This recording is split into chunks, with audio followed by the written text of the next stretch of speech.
નમસ્કાર દર્શક મિત્રો, હું છું પરમાર અનિશા. તમે જોઈ રહ્યા છો લોકસભા ન્યૂઝ. તો જોઈએ આજના સમાચાર પંચમહાલથી અમારી રિપોર્ટર સાહિલ પઠાણ સાથે. પંચમહાલ જિલ્લામાં ચાલુ ચોમાસાની ઋતુ દરમિયાન થયેલા ભારે વરસાદના કારણે ગ્રામીણ તેમજ મુખ્ય માર્ગોને વ્યાપક નુકસાન પહોંચ્યું છે.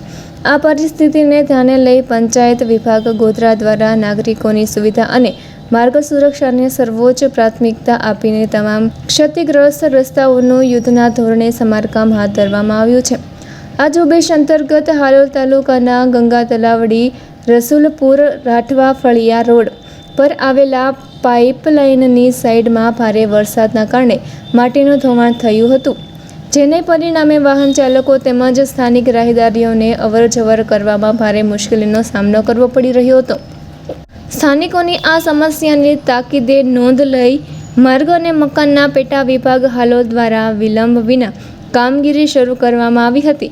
આ રસ્તા પર તાત્કાલિક અસરથી રબર તથા વેટ મિક્સ પાથરવાની કામગીરી પૂર્ણ કરવામાં આવી છે, જેથી માર્ગ પરનો વાહન વ્યવહાર પુનઃ સુરક્ષિત અને સુગમ બન્યો છે. તો ફરી મળીશું એક નવા સમાચાર સાથે. ત્યાં સુધી જોતા રહો લોકસભા ન્યૂઝ.